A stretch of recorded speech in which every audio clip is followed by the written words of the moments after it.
नमस्कार विद्यार्थियों। आज की क्लास के माध्यम से जनरल साइंस के जो छोटे छोटे टॉपिक हैं उनको हम करते करते पूरा जो सामान्य विज्ञान के जो विभिन्न प्रतियोगी परीक्षाओं में जो टॉपिक पूछे जाते हैं, प्रश्न पूछे जाते हैं, उनको हम यहाँ सॉर्ट आउट करेंगे।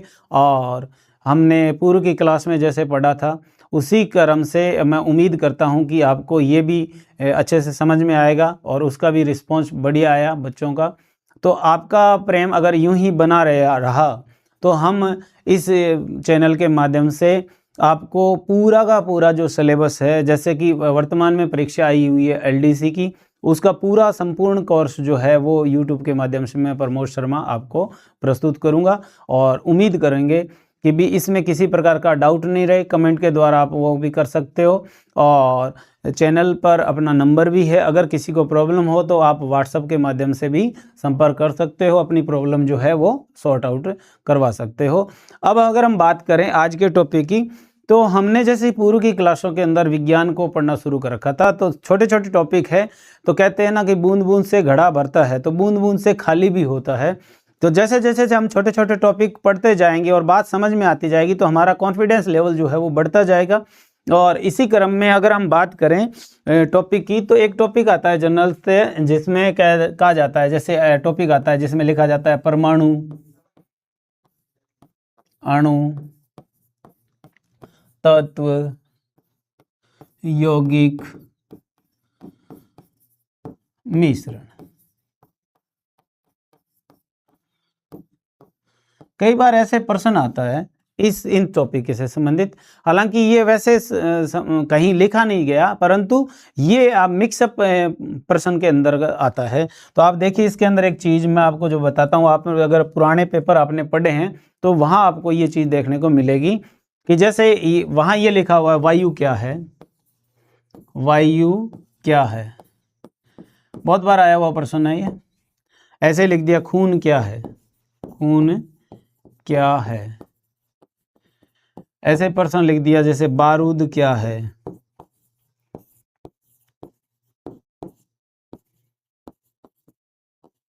ऑप्शन की अगर हम बात करें तो ये ऑप्शन में लिख दिया जाए अगर बी सी डी ई, यानी ये जो है ऑप्शन बना दें और आपसे ये प्रश्न पूछे कि बताइए वायु क्या है, खून क्या है और बारूद क्या है। ऐसे और भी ये कंटिन्यूटी में प्रश्न आते हैं, ज़्यादातर ये जो प्रश्न है ये बहुत बार आया हुआ है। इसी तरह से अगर ये भी पूछ लेते हैं कि दूध क्या है,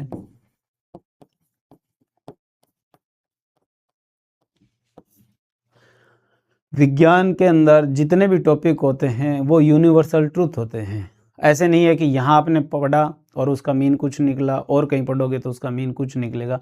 हाँ, हालांकि यहाँ एक चीज़ ध्यान में देने वाली बात है कि जैसे आप जब ये प्रश्न पढ़ते हो कि खून क्या है, तो हो सकता है कि उस ऑप्शन में जो चेंज आए वो अलग तरीके से आ सकते हैं। जैसे बायो के अंदर ये पूछ ले भी खून क्या है, तो उत्तर आ जाता है इसका तरल संयोजी उत्तक है, तरल संयोजी उत्तक है।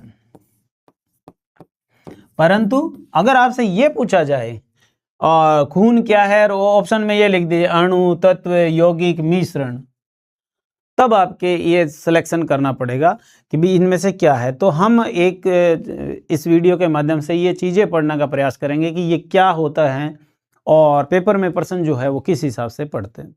तो देखिए सबसे पहले अगर हम बात करें परमाणु की,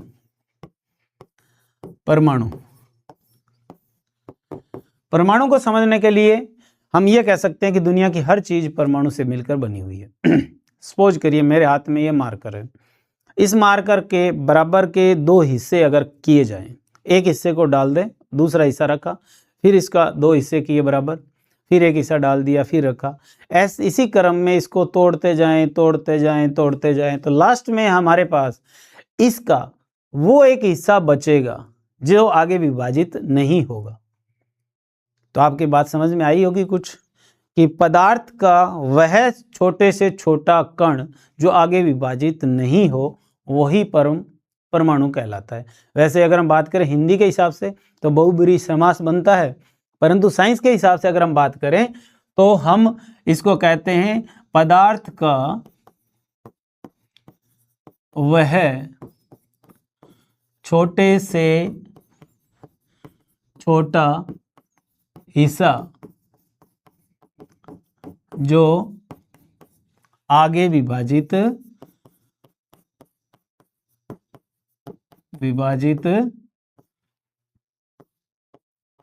ना हो, वो क्या कहलाता है? परमाणु कहलाता है। बाकी के सारे जाल डाल्टन ने इसकी खोज की, वो चीज़ अलग आ जाती है, वो रटे वाली चीज़ें हैं। बात ये आती है, हम वो टॉपिक यहाँ डिस्कस कर रहे हैं अभी कि इसके अंदर जो उदाहरण देकर आपसे पूछे तो परमाणु की अगर हम बात करें तो परमाणु क्या हुआ कि वो पदार्थ का वह छोटे छोटा कण जो आगे विभाजित नहीं हो, क्या कहलाता है? परमाणु। आपको ये परिभाषा देकर ये पूछ सकते हैं। इसी तरह से अगर हम बात करें, परमाणु जो होता है ये, जैसे सपोज करिए किसी पदार्थ का परमाणु है और ये परमाणु है कोई, और एक परमाणु से मिलकर बनी हुई चीज कोई ये है। परमाणु से बनता है, परमाणु से बनता है। परमाणु से क्या बनता है? तो परमाणु से बनता है अणु। परमाणु से क्या बनता है? अणु बनता है। और अगर अणु की बात करें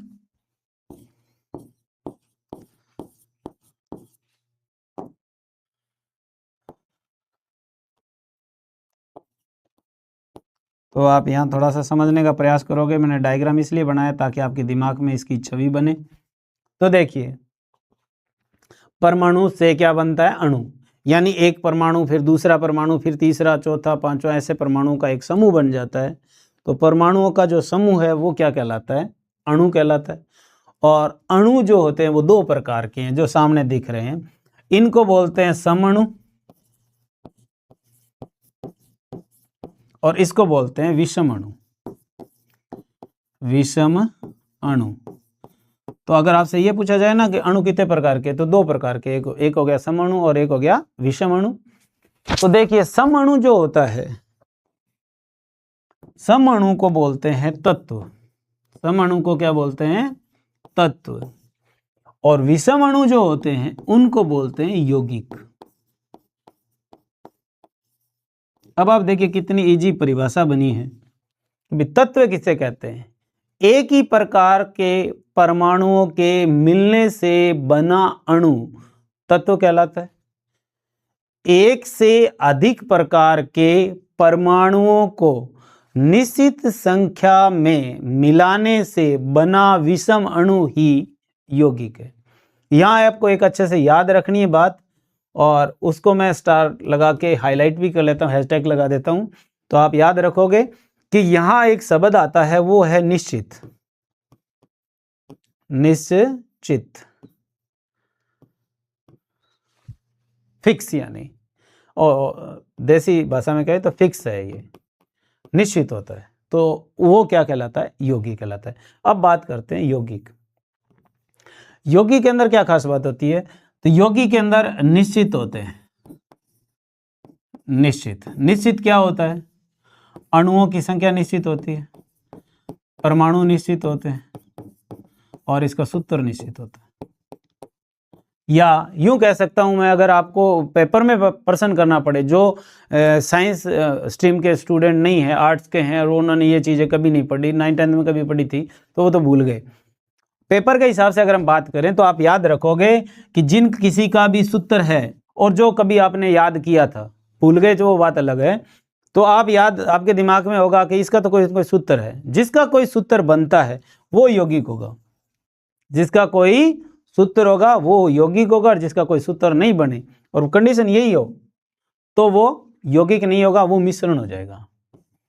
वो क्या कहलाएगा? मिश्रण। तो मिश्रण की अगर हम बात करें तो उसमें ये जो चीज निश्चित है ना, वो यहां आ जाएगी अनिश्चित। अनिश्चित यानी दो या दो से अधिक परमाणुओं को किसी भी अनुपात में मिलाने से बना विषम अणु ही मिश्रण कहलाता है। और निश्चित अनुपात में मिलाने पर क्या चीज? परमाणु। और निश्चित अनुपात में मिलाने से बना विषम अणु क्या कहलाता है? यौगिक। यानी यौगिक के अंदर निश्चित वर्ड होता है और उधर मिश्रण के अंदर क्या होता है? अनिश्चित वर्ड होता है। तो हमने क्लास के स्टार्ट में जो चीज़ें शुरू करी थी वो एक बार आप फिर रिपीट करता हूँ मैं, देखिए ध्यान से। उसके अंदर सबसे पहले हमने वर्ड पढ़ा परमाणु, दूसरा हमने पढ़ा तत्व, तीसरा हमने देखा था यौगिक और चौथा देखा था मिश्रण। तो ये जो वर्ड हैं और एक ये अणु, तो ये 5 जो वर्ड थे उनको हमने अगर किसी तरह से उदाहरण से आपसे पूछे जाए तो आप इसको कहीं उलझन पैदा नहीं हुई। अब बात आते हैं मुद्दे की कि जो हमने शुरू में लिखा था। देखिए वायु क्या है, तो आप गौर करिए, क्या वायु का कोई सूत्र होता है? तो सूत्र नहीं होता है। तो जिस चीज़ का सूत्र नहीं होता और कई चीज़ों का कॉम्बिनेशन होता है वो होता है मिश्रण, या यूं कहें इसका आंसर हो जाएगा, मैं इसके हिसाब से बात करूं तो ई। खून क्या है? खून सारे के शरीर के अंदर पाया जाता है। मैंने कहा बायोलॉजी के हिसाब से अगर बात करें जब तो उत्तर क्या हो जाएगा? तरल संयोजी उत्तक है।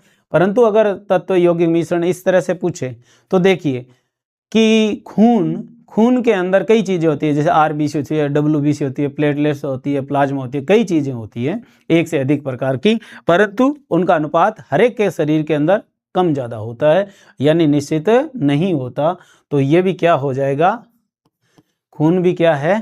तो कहेंगे खून मिश्रण है। बारूद की बात करें, माचिस की दियासलाई में भी, आरडीएक्स के अंदर भी, बम में भी, परमाणु बम में भी अलग अलग प्रकार का बारूद, पटाखे के अंदर भी बारूद।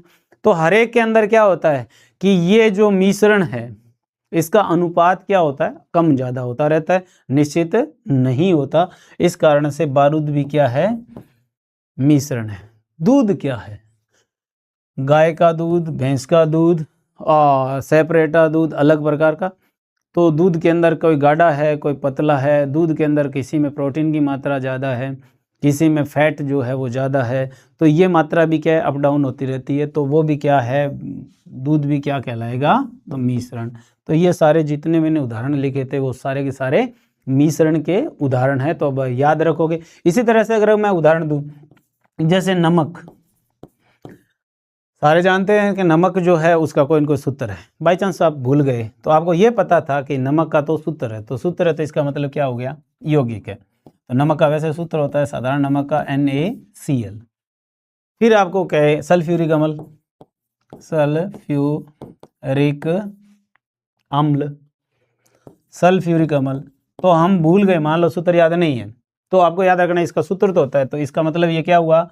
इसका उत्तर हो गया डी और इसका उत्तर भी क्या हो गया? डी, यानी H2SO4 जो है वो ये। इसी तरह से अगर आपको ये कहा कि बोलिए नमक का तेजाब है या सोरे का तेजाब है या हाइड्रोक्लोरिक अम्ल है, तो इनका सूत्र जरूर होता है। तो आपको याद रखना है जिनका सूत्र होगा वो यौगिक, जिनका सूत्र नहीं होगा, एक से अधिक प्रकार की चीज़ों के कॉम्बिनेशन से बना होगा मिश्रण।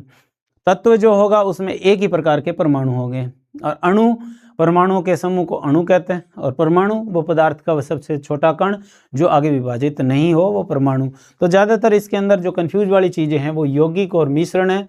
आप याद रखोगे यौगिक के अंदर वर्ड यूज होगा निश्चित और मिश्रण के अंदर वर्ड यूज होगा अनिश्चित।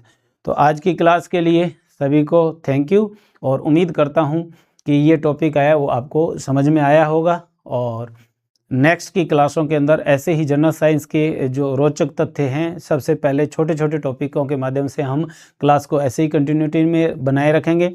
आनुवंशिकता भी पढ़ेंगे, जैव प्रौद्योगिकी भी पढ़ेंगे, रासायनिक और भौतिक जो परिवर्तन है उनके बारे में भी डिस्कस करेंगे, पौधों के और जंतुओं के आर्थिक महत्व के पर भी डिस्कस करेंगे। जो भी टॉपिक आपके लगातार LDC या RS के अंदर है उन टॉपिक्स पर हम डिटेल में यहाँ चर्चा करते जाएंगे।